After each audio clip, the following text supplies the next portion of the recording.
Welcome to the April edition of the Oregon City Business Alliance Forum. Today we've got a special guest in Bridget Daisy to join us. I've had the honor to listen to one of Bridget's earlier presentations to the Clackamas County Board of Directors on workforce development, her report, and we're going to carry that over today because to me it's one of the most important aspects of what needs to be focused on in our communities is how do we prepare today's youth to be equipped to take on the jobs of tomorrow. Everything's evolving out in our communities, our industries. The jobs of yesterday are not going to be the jobs of tomorrow.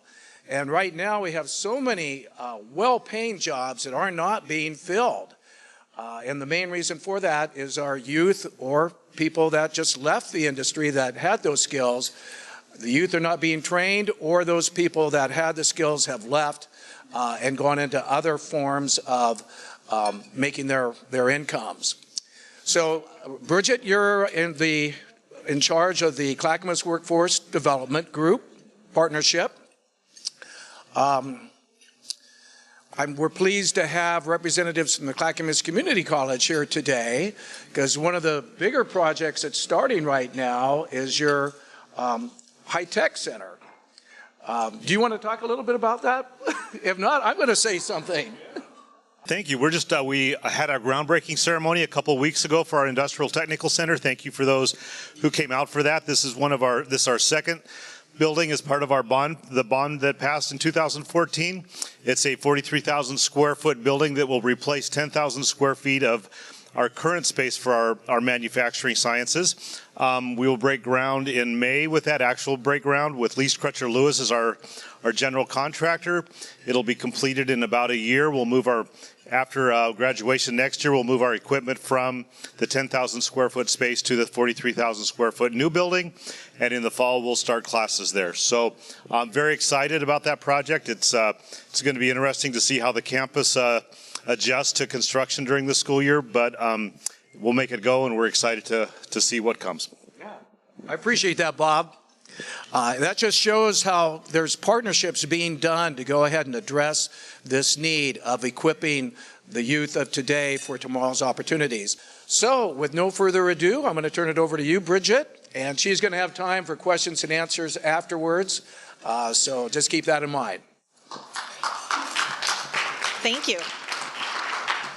So, I am Bridget Daisy, Executive Director of Clackamas Workforce Partnership. We are the local workforce development board that serves Clackamas County. I'm here today to open a dialogue. My hope is that this is not the last time that we see each other, either in the same room or part of the same conversation, because at this time in our world, we need all hands on deck. And so I'm going to talk about our state of the workforce. What's our current state? There's some historical information, some, boring stuff about laws that guide the work that we do, which is important to the conversation, but it's boring stuff that guides the work that we do. And really what is the meat of it is what work is happening now and what can we expect to see moving forward. So workforce development is all about people.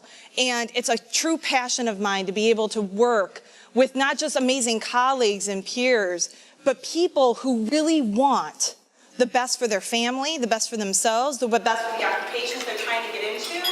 And our system, our community has an opportunity to help support them. So workforce development is a very broad term, and I think it's easy to be overwhelmed when we think of a workforce development system. But when I think of workforce development touches all of the things. So people who want to work need somewhere to live, and they need to be able to get there. And if they have children, they have childcare. Food security is an issue for some folks. So all of these things that are on here, and it's probably not an all-inclusive list, this is all part of the system that works to support people. And workforce development is at the table with many of these conversations saying, how can we help? And what's important about this conversation, if you're familiar with the social determinants of health, we will have a healthier community if more people are working and more people are educated. There are direct lines of health to employment opportunities, job security, financial security and planning, as well as education and with opportunities for advancement. And so if we want a healthier community, we can talk about jobs and workforce development within that context of that conversation. Like I said, everything we do is about people. So when we talk to groups like yourselves or the partners that we work with, we are in a constant state of dialogue, because what is true is we can't do this all by ourselves. No one can crack this nut alone, so we need all hands on deck. So what drives the work we do? This is some of the boring stuff, I promise. So this is a great time to be eating. Okay, so what drives us is the Workforce Innovation and Opportunity Act. This act is new. It passed with bipartisan support in a time when our legislature in 2014 was not being very bipartisan. And so I think it passed with, I want to pull the numbers on this because this is actually pretty cool. And you think it would just be easy for me to find in my talking points. It was something like 11 House of Representatives at the federal level voted it down and 9 senators. So it's really, pretty bipartisan. And what the Workforce Innovation Opportunity Act does for us is it creates, again, the opportunity for us to move forward, to say all things are on the table. Let's not continue doing things just because that's the way we've always done them.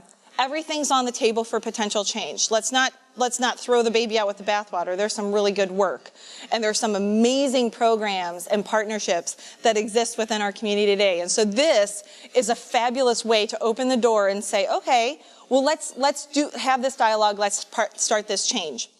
So the Workforce Development Board, so for Clackamas Workforce Partnership, this is our body of work mandated by the federal government. So everything from developing a local plan, which you should see on your tables, to ensuring that regional labor market information is available and accessible and digestible for our community members, and that we're using it to guide our conversations. It's not the only tool, it's not the only information we need to guide the work that we do, but it's certainly part of the puzzle. We convene, broker, leverage all of our system partners because, again, our piece of the puzzle is a small piece. We're Title I, and we'll talk about that in a second.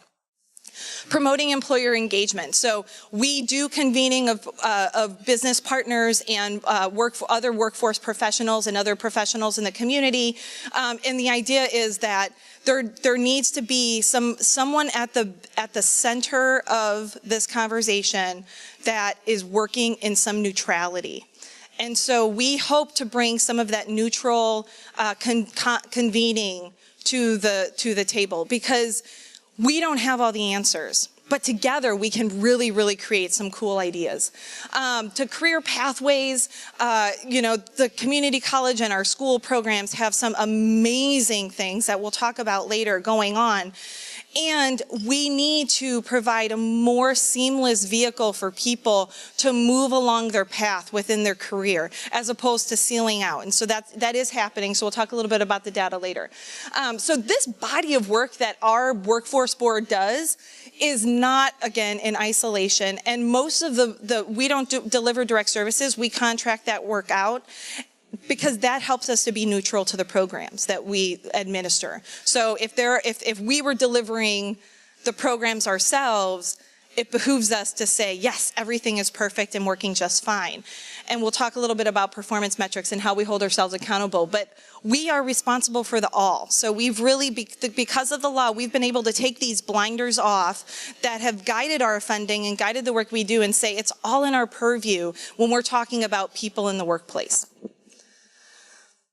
So these are the 4 titles, or the main 4 titles of the Workforce Innovation and Opportunity Act. Title I is the Workforce Board, job training programs. Adult education and literacy. I don't know why it says Title 5 and Title 4 out of order. My apologies for that. That is Title 3, Wagner-Peiser.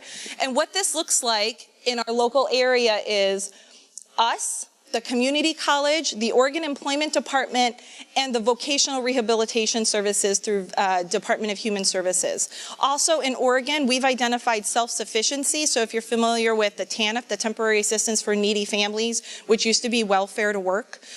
So that program is also included in this family, as well as the SNAP program or food stamps programs. So, and this isn't the whole system, but this is what the law says. You four need to play in the same sandbox together. You have to play nice, and you have to solidify it with a memorandum of understanding. So this work is underway to solidify our partnerships in a stronger, more intentional way. Our workforce board is over 50% private sector, again mandated by the federal government.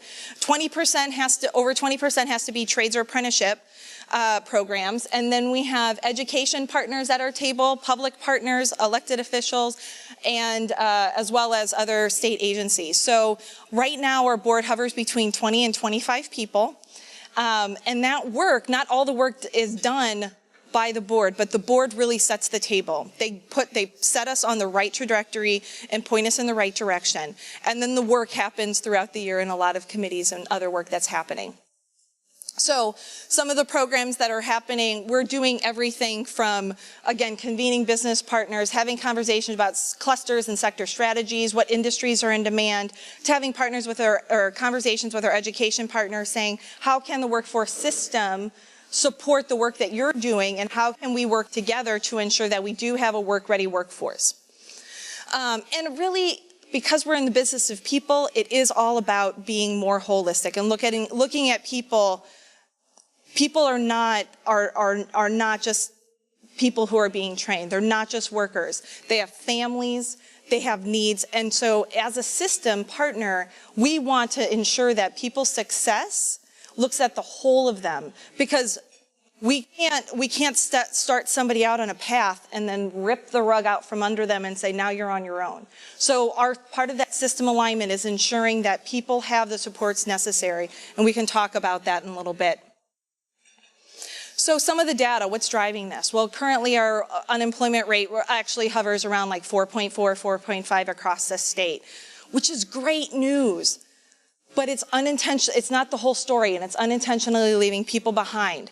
So what that doesn't tell us is that 1 in 14 individuals that are unemployed are white, but 2 in 14 are people of color, and 1 in 10 are Hispanic. So our success, our economic success, is leaving people behind, and so that means that we can't have a one-size-fits-all solution to the people that we're serving. We have to have different conversations for the different populations that we work with.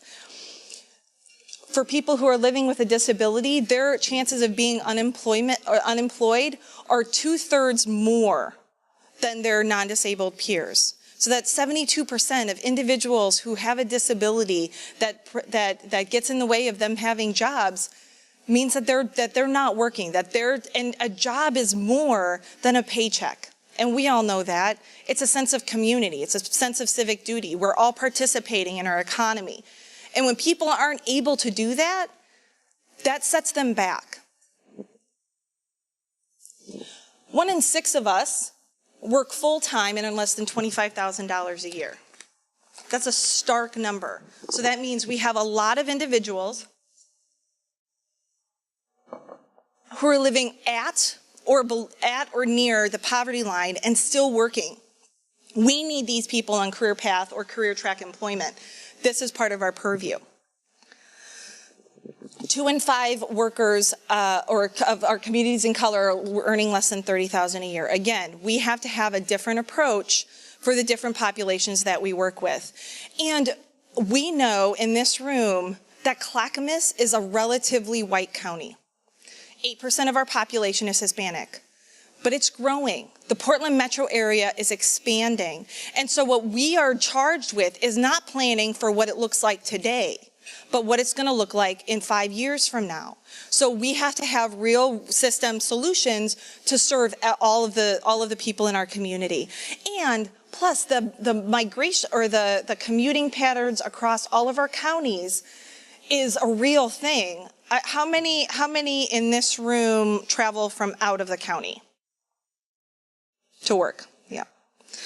So it's happening, and it hovers around 59% of individuals commuting outside of Clackamas County and those commuting in. So what we need is regional solutions, because the conversation extends to beyond Clackamas County. So this slide shows that we've had a 25.9% increase in rent versus the 8.8% increase in median income. So it's harder to live in this community. It's more expensive to live in this community. Talking about the housing crisis is a real thing, especially when we're talking about economic development and workforce development. If we need people to work, they need somewhere to live. And again, we're becoming more diverse. And the younger we go, the more diverse we become. 38% of individuals living in the Portland metro area that are going to school now and below the age of 18, 38% are from communities of color. So we are becoming more and more diverse as a society. And that's a good thing, because with diversity comes new ways of looking at the world. It comes with creativity, innovative ideas. We need all members of our community participating in our workforce, because the alternative is they don't participate in the workforce, and then there's a whole host of other challenges that presents. So Portland Metro, between the time of April 15th and 2006 to April of 2015, April 2016, we had the fastest growing economy in the United States. Our #1 employer in this area is still healthcare. Healthcare is a big economic driver, even though it's not one of our traded sectors. And technology is our fastest growing industry in the Portland metro area. So technology jobs don't just exist in high tech and in the tech world within media. Tech jobs are in all of our industries. So having cross-sector conversations about what's going on in the technology world with AI and augmented reality and virtual reality, and having conversations with our other partners in manufacturing and healthcare, there's a lot of things that can be happening and conversations that could be stirring up to boost the economy and help prepare people. We are adding jobs. We're at now full recovery from before the recession, but again, we're still leaving people behind. So the jobs that have been added, the conversation could be had. Do these jobs, are equivalent? Are they making more than the jobs that we lost during the recession? So that becomes part of the conversation, because if we're going to continue to grow, we want to grow with jobs that are high wage, high demand. And we expect that our population is going to grow. So 194,000 in the next 10 years, we're going to have an increase of 194,000 people. So those people are going to have to work. They're going to have to live. They're going to want to go to school. They're going to want to participate in our civic life. And so part of the conversation is, what does that look like? What does this new Clackamas County look like? And how are we responding to it? And what's important about the work that we do, and just to acknowledge that we serve all of Clackamas County, that includes, there we go, all of the cities that exist within our county, as well as the 49% of the population that lives in unincorporated Clackamas County. So that is all of in our purview, and what happens in Colton looks very different than what happens in Milwaukee. And so those conversations should look different when we're talking about their economic development and their workforce development and what their needs are. So some of the services that we're working on. So again, we have some system partners. This is the way that that dollars flow through the federal government to the state agencies. But our system that we co-invest in and that we co-manage is WorkSource Clackamas. WorkSource Oregon across the state. So it has, in other parts of the state, they have their own coined phrase underneath based on the regionalism. WorkSource is our America's Job Center, and it used to be called a one-stop center, has had all sorts of different names. WorkSource Clackamas is our umbrella organization. And under that umbrella begins with these system partners. Again, we can't do this work alone. So our system does not, it's not exclusively these partners. These just happen to be who co-live or coexist at our WorkSource Center up on High Street. We're really proud of this number. So Oregon has less than 2% of the population of the entire United States. Within the Title I program and the workforce services and our placement rates, we cover 14% of the placements for all Title I in the entire United States. So Oregon is placing 14% of our jobs with our dollars. So we're really proud of that. So we are going above and beyond, and we can improve this. It really is about, again, that coordination around individuals, around our businesses, and ensuring that we are creating these seamless tracks for individuals. So on your tables, you'll see our annual report. So these are the things that we're measured on. Did somebody get a job? Did somebody keep their job? Are they making more money? Did they get a certification or credential? And when we ask them, did we get that feedback that things are on the right track with our businesses, and did they get what they need from those trainings? Our populations that we serve, we are keeping track of those demographics because, it's important that individuals who have a background issue have options available so that we can create those second chances for them so that we can reduce the recidivism rate. Assisting people on public assistance, again, those are our TANF and SNAP participants. We have programs that are connected to Head Start.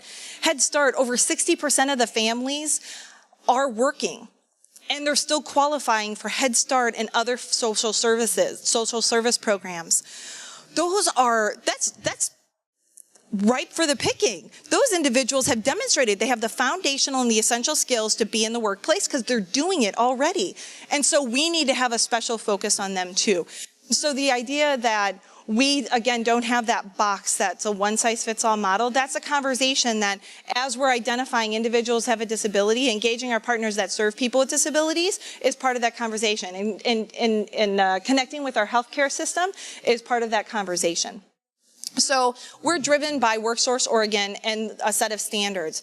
The idea is that local control is important. Having this conversation with you is important. We get to decide how we approach these challenges that we're facing. But we should have some expectations around the state that if somebody walks into our center and then they move to Bend, that they know what services they're going to get and how it's going to look. And so this set of standards guides the entire state, and we're in the process of implementing these. We still live in a very siloed world. And the idea that we are trying to tear those silos down and say we have to have these conversations together. Some of them might be hard, and some of them might need a little more relationship building and have some more conversation. But we can't live in our silos anymore, because in the next 5 to 7 years, I can't stress this enough, the sense of urgency that exists within our community to support our local economy is so important. There is a sense of urgency in order for us to crack these nuts and break down these system barriers that prohibit people from moving forward in their path. So again, on your tables, you'll have our strategic plan. This strategic plan carries us for the next 4 years. We'll be revisiting this next year because we can amend the work that's happening. You'll notice that there's some pretty big buckets: business services, adult services, youth services, and of course resource development. Resource development because in an ever-changing economy, both at the federal and state level, and public dollars are diminishing, we have to start getting creative about how we're investing in our workforce. What's important about all of these goals is there are partners that you're not familiar with, or that you might not know, or that you know that we don't know, and that's part of the conversation, is that we need the system alignment because we get to go to businesses and have a common front face as a system. And we believe that will be a stronger message to our business community, as opposed to them getting pinged from different areas, or them not connecting with the folks or the organizations or resources that they really need. Again, the front door is WorkSource Clackamas. The things that we're doing on the job seeker side are everything from job search and placement services to on-the-job training, work experiences, internships, workshops on interviewing, resume, LinkedIn, academic advising, career coaching, connections with our education and training partners. Case management is important in a co-facilitated or coordinated way. We do assessment, career exploration. There's a lot of adults who don't know what they want to be when they grow up. So we have those conversations about where is it that you were and where is it that you want to get to. And if you need some help with that, there is help available. The work that we do within the business community is asking, screaming for help finding talent. That middle skills gap is a very real thing. And we have an opportunity, our Clackamas Community College partners, our K-12 partners, Oregon Tech, the university system, our private institutions, we have an opportunity to say we can do this better. We targeted 3 sectors in our local area. These sectors are targeted in tandem with Work Systems that serves Multnomah and Washington County, their workforce board, and Workforce Southwest Washington. Because again, those commuting patterns are important to the story, that individuals are going to work that don't live here, but we want the people that live here to be as competitive wherever they decide to move or wherever they decide to work. I'm gonna go back for a second. We've identified manufacturing, healthcare, and technology, and by next year, as we're reevaluating our strategic plan, our hope is to include construction and infrastructure because we need it. We need more eyes on that. Some of the programs that exist within the workforce system includes everything from tax credits to layoff aversion programs, incumbent worker training, rapid response, and then of course recruitment efforts. Part of that system coordination of all of our public partners, all of the resources that exist within our worlds are extraordinary, and we need that information to be readily available for businesses because they're moving like this. And unfortunately, the public sector or the government sector doesn't always keep up with the speed of business. And so we need to have more strategic conversations about how we get there. Oh, and I did want to point out that part of that, the entrepreneur and micro business, that is something that we really do need to keep our eyes on because growing our economy is also bringing in starting up new businesses, creating those hubs of innovation so people, again, can start talking and creating the new products of the future. Anything that could potentially exist, why can't it be built here? So, youth, which is a big reason why a lot of you are in the room today because this is a huge conversation for us to be in. Because we don't want to be having these conversations in the next 5 years. We want to say, let's keep getting better. So what we want are all youth to have a clear pathway or at least the right direction for them to be heading on. They should know who to ask, what to ask, how to ask for it. And if they don't know, they should know who to ask for help. And that's something that we can really do a better job on. Again, it's connecting the dots between those nonprofits, our community-based organizations, our faith-based organizations, the public sector, our elected officials, our, again, education partners and higher education and K-12, even early childhood. So let's think about that for a second. Every single child that's between the ages of 0 and 3 are going to be our future workforce. Their parents need to be in the workforce in order to support those families. Childcare is incredibly expensive. That is actually a barrier that really keeps people from moving up that ladder. So having a conversation about what we can do, what resources that we can call together to help families feel more supported, so that they feel that they can take the risk and go back to school if that's what they need in order to break that ceiling that they found themselves on. Again, if 38% of our population is working poor, did I get that number right? 1 in 6, that's not right, 38, 16%. So 16% of our population is working poor. We want those folks to see that there are options out there within manufacturing, tech, healthcare, construction. Everything from giving experience or giving that hands-on exposure and experience to students, letting them see what these occupations, what these industries have to offer. There are thousands of jobs that exist within our community. It's impossible to know what all of those are, but we can start pointing them in the right direction, and they can start figuring out what the right fit for them is. And giving them the opportunity to interface with professionals like you through mentoring opportunities, job shadows, informational interviews, They need this. I have a 19-year-old daughter. She tells my 15-year-old daughter, figure out where you need to go, because I don't know what I want to do and I'm an adult now. And so now I have to do these things. So she's telling my 15-year-old, figure it out now when it's safe and you know that you don't have like all those added responsibilities of being an adult. And she's well supported. But we have lots of youth coming out of the foster care system that are, coming from our communities that are living in poverty or low income, that really, this isn't what they see in their future. So we have to change that vision for them. We have to create the setting where they see themselves as being successful. Because they're successful. So again, these are our metrics: get a job, kept a job, made more money, finished training. I learned a new skill, and we asked our participants, we asked our businesses for feedback. So our organization is creating an equity council. Before I mentioned about our board makeup. Our board is mandated for us to exist with that formula. But that doesn't mean that we can't engage our participants or the people that we serve in a really intentional conversation that guides the policies, practices, investments that we make in our community.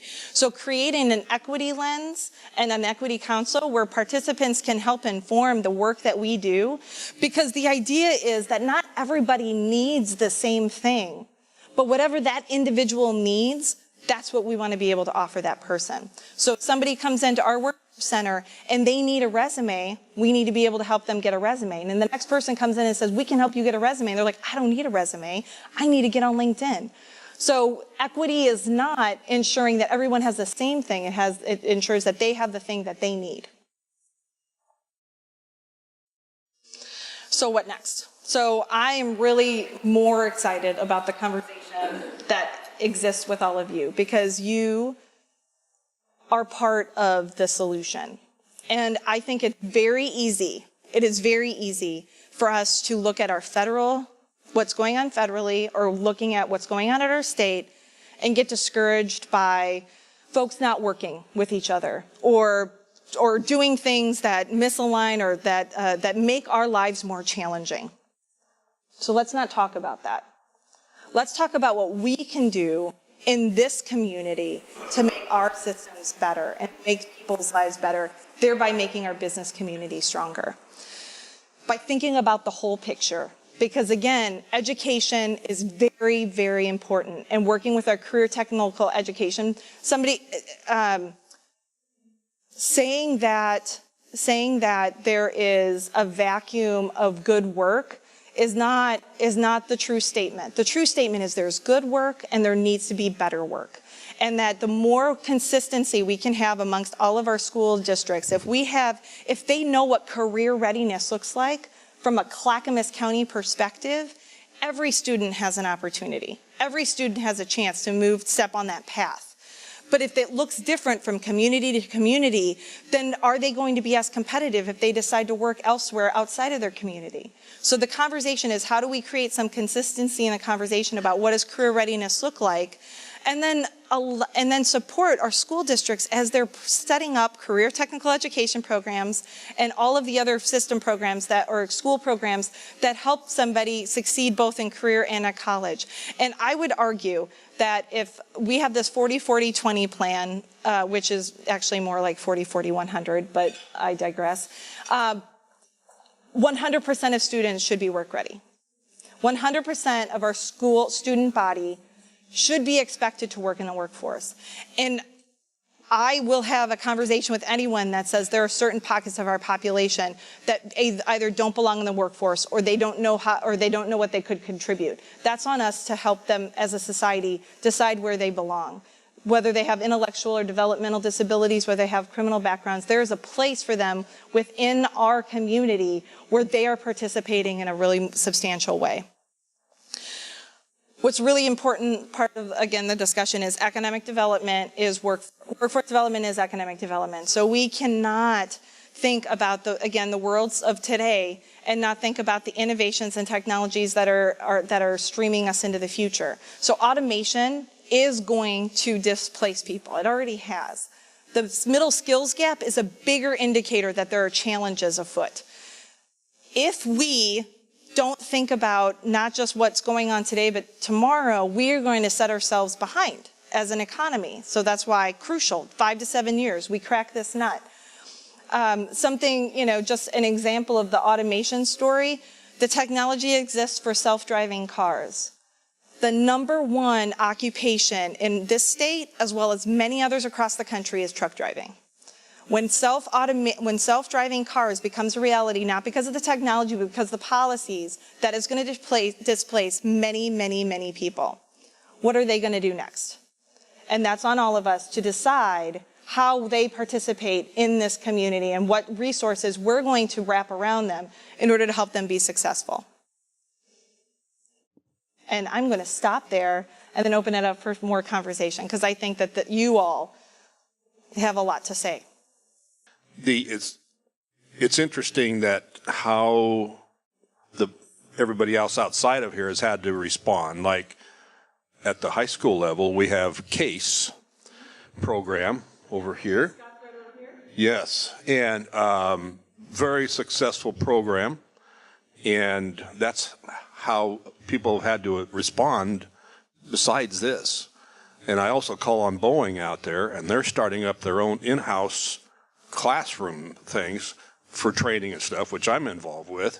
So it's just interesting how this is all kind of playing out. And this is, the work you're doing is great. And just, if there's anything we can do here on our part, just let us know here. So, okay. It really is a we. Thank you for bringing up CASE. There are some really strong career tech programs right here in Clackamas County that are focused on multiple industries, and being focused on the industrial sciences and trades and construction is such a value add to our community. So that's good work. Did you have anything that you wanted to say? My name is Scott Curtis, and I'm the principal at the Clackamas Academy of Industrial Sciences. And if you are not familiar with who we are a public charter school here in Oregon City, but we are also a part of the Oregon City School District. So in that sense, we're kind of a hybrid model. And our school was designed in partnership with Clackamas Community College. And the thing that really, I think, sets us apart from some of the other schools that you might hear about that are kind of trade or CTE focused is that our students have the opportunity in high school to actually be full-time students at CCC, earning dual credits. And so we have students that are graduating with industry-level certification in hand. And so they are capable of leaving high school and walk into apprenticeships and walk into family wage, high demand, high wage jobs right out of high school. And those college monies are and the tuition is paid for by the school. And one of the reasons we went the charter route is we don't have district boundaries. Any student in the state of Oregon can come to CASE as long as they can get here. And we're right on the TriMet route. And so if you would like to speak with me or get more information, because we're always looking for businesses that want to partner with us, we're looking for getting our students out into internships. And one of the challenges that we have, though, and this kind of gets into some of the legislation, and we completely understand safety concerns, but there's so many regulations with students under the age of 18 as far as what they're capable of doing. I have businesses, they want to hire our students, but we can't get a lot of our kids out into these industries before they're 18 because they can't touch machinery and do those types of things. So I'm also looking for creative ways of getting them some experience but still working within some of the regulations that we have. Thank you.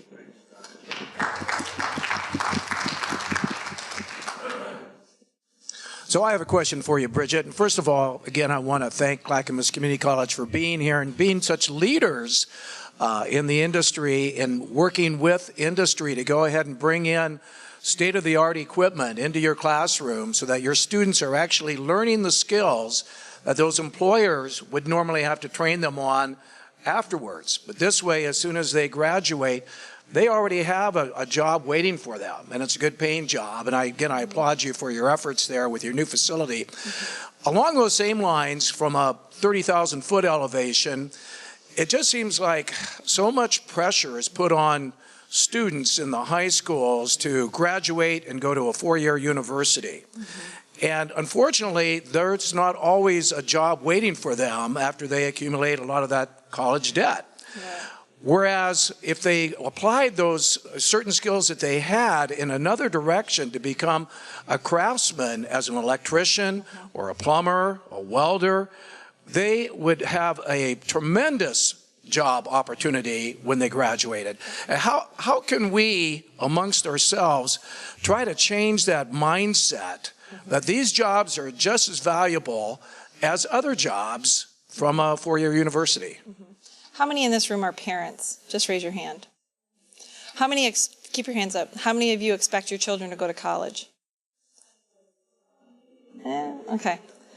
So some of it is parent education and teacher education about what those opportunities exist. It is not the fault of our educators that they have been really striving for college readiness and college preparation and four-year institution, because all of the studies would say that the most successful people have a college education. That's what research would have told us a couple decades ago, right? And so there was a huge push. I came up in the generation that's the only option, is that you're going to go to a four-year school. What's the other option? I don't know. So that's what we were told. You know, that's what we believe. Anyway, so if we don't associate career readiness or work in the trades or work outside of a four-year degree, if we don't associate that with success, then that is also part of the challenge. So it's changing. It's a culture shift, right? It's a you know, the reality is that not everybody needs a four-year degree.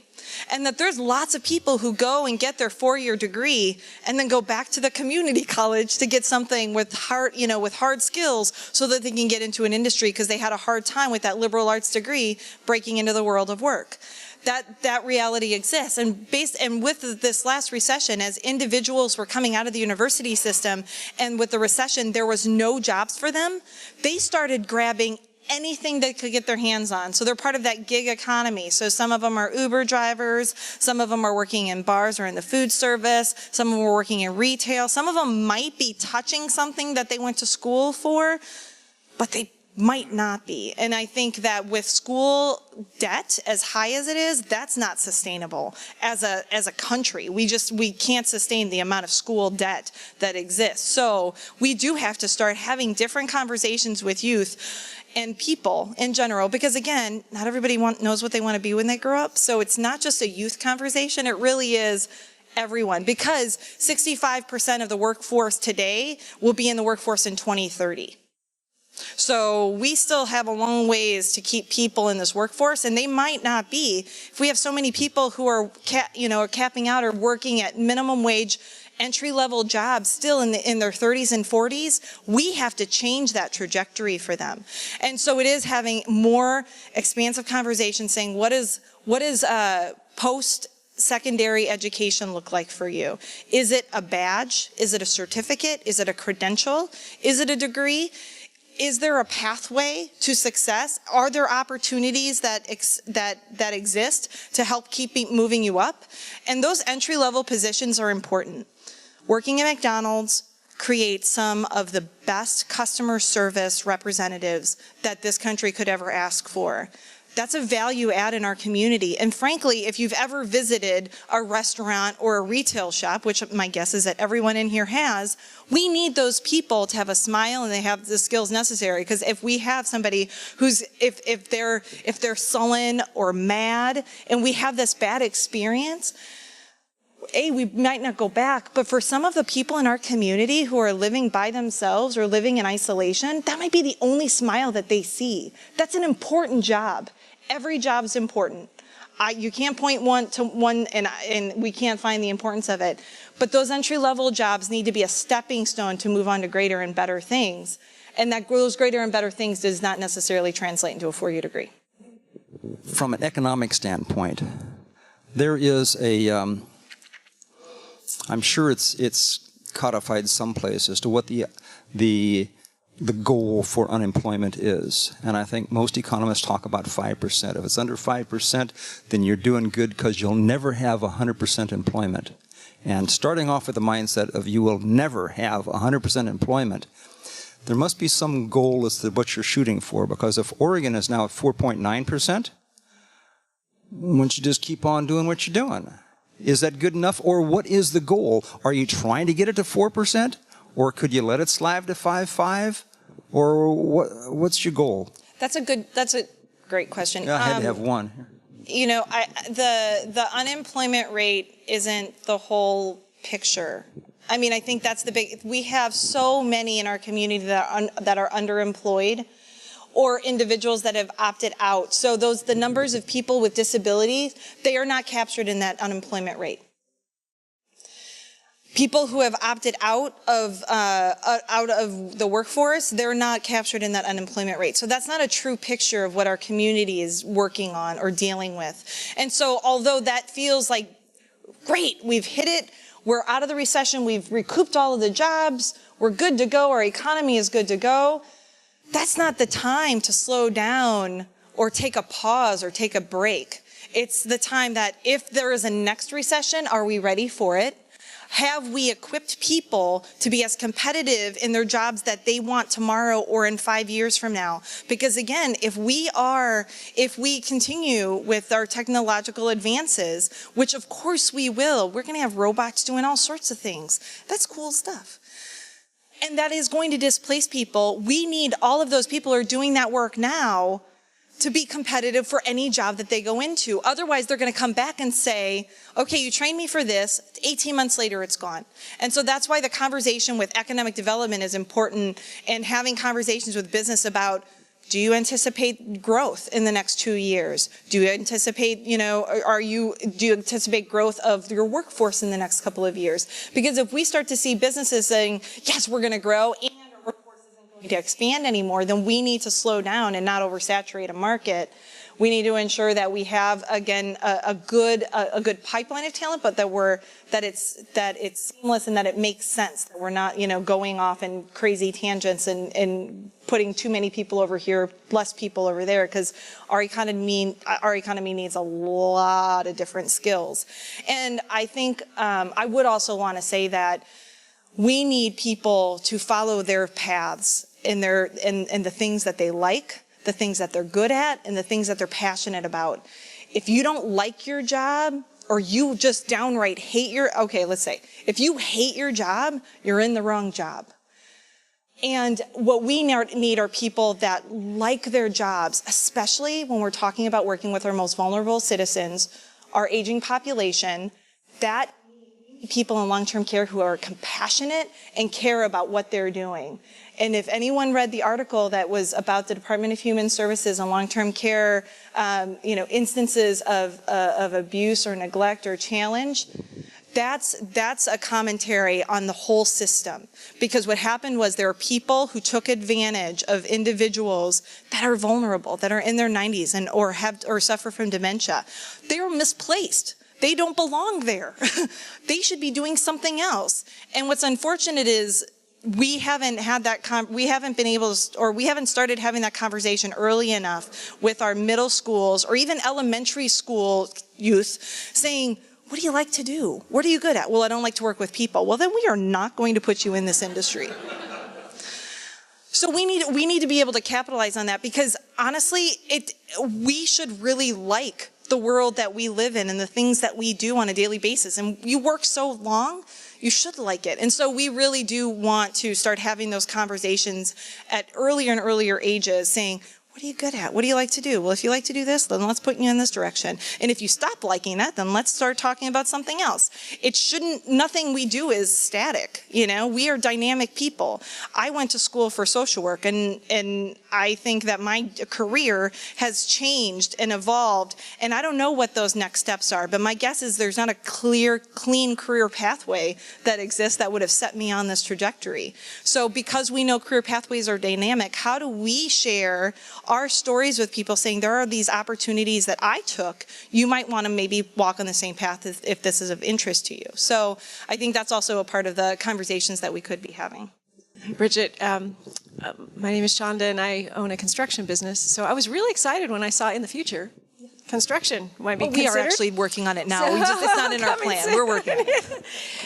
And it was funny you mentioned the debt because I just printed an article at 9 o'clock last night from the Wall Street Journal that it's easy. The U.S. makes it easy for parents to get college loans, but repaying them is another story. So 11% are not paying within a year. I mean, within a year they're going without paying on their loans. So, and I was. Yeah.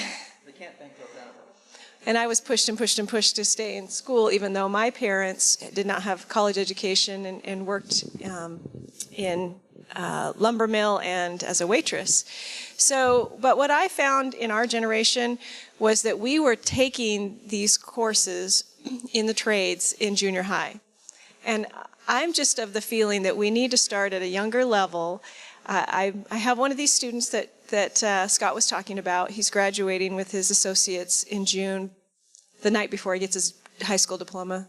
in Congratulations. June. But he's been able to operate heavy equipment and run machinery since he was pretty much in grade school and definitely junior high. Mm-hmm. But he cannot work for anyone until the end of June when he turns 18, except for us in those trades. So my feeling is, number one, we need to get the laws changed that in a controlled environment that students could work at least starting at 16, especially before they develop a lot of fears and a lot of arrogance, because we get both in our field, but also that it needs to go back to the junior high level and start giving them opportunities for more electives instead of so much towards the 4-year degree that they can't do the electives. So it seems like the youth is kind of a small part of what you're talking about, yet to me that's a much bigger labor force we should be going after.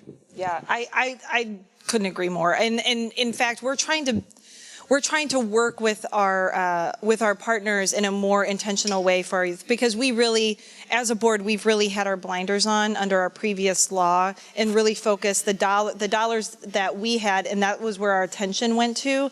But with this new law, our blinders came off, and we're able to say, you know, it's all in our purview, and so we get to have a conversation. We don't have funding necessarily to do it, but it's all in our purview, and we want to be part of that conversation.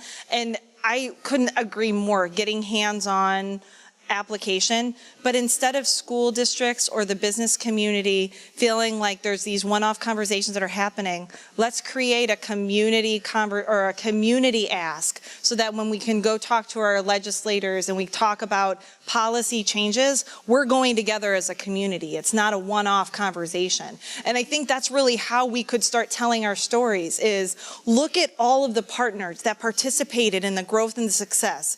It's not attributed to just one, it's the all. And that's going to make Clackamas County not just an attractive place to live and do business, but a place of growth and a place of acceptance. And so I agree with all of your sentiments, and yes, more emphasis on the youth. Yes.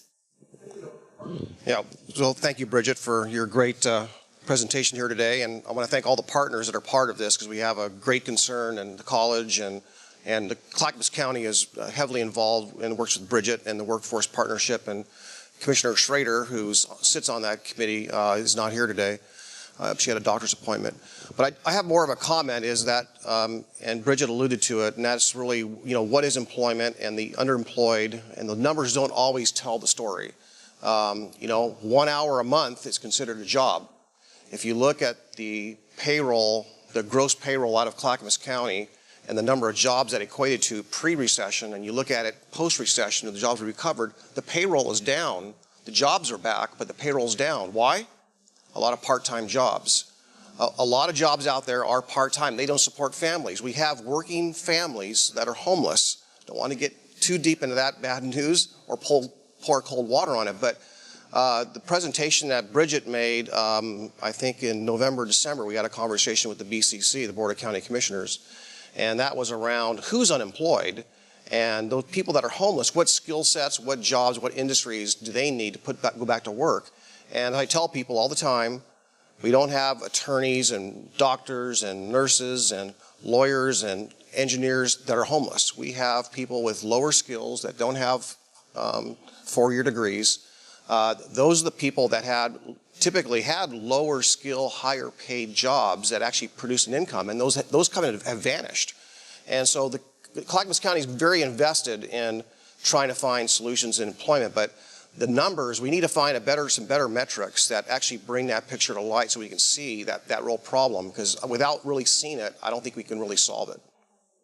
In a lot of ways, our country is very data rich. There's a lot of fabulous data that we can get our hands on, but when you start like drilling it down, we become data poor very, very quickly. Like being able to create a longitudinal study or a longitudinal success of students that are coming out of our K-12 system and what careers they're going into based on the career tech programs or the work experiences or internships they had. That data system doesn't exist. So what happens is somebody leaves the system or enters the system and then they stop. And then they have to retell their story and do it again and again and again and again. And we all have this fabulous information and it's not talking to each other. That is one of our biggest challenges. And for economic development, tech companies want to know that there's a workforce for them to move into. And it's not just tech, but I'm going to use tech as an example because there were a couple of site selectors that were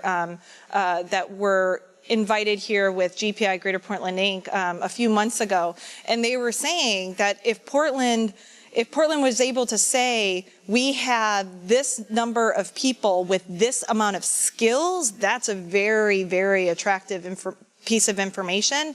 But our data right now does not talk about the skills that people are receiving, or it clumps them into an occupation. So somebody who is in IT or doing the plugging of systems in and the actual hardware versus somebody who's in the creative arts and doing kind of software engineering, they are quoted the same way. So if a company says you have 20,000 of this job, they don't actually know what those skills are.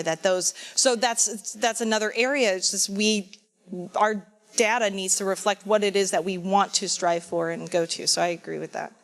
So just to follow up on what Commissioner Savas was talking about, you stated that we have 129% of the jobs that have been added back since the Great Recession.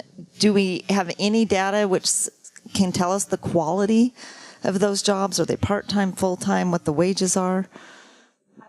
I'm sure that there's somewhere that they could start to aggregate that, but I'll ask our economists. I mean, because those are some smart people, right? But my guess is that's a harder number to pin down. Okay. I mean, it just seems like that would be important data for us to really strategize what are the jobs that we want so that we can move people from part-time to full-time into higher wages. Just have a baseline. This is where we were before the Great Recession. This is where we are now. This is the wages, and this is where we want to go. Wow.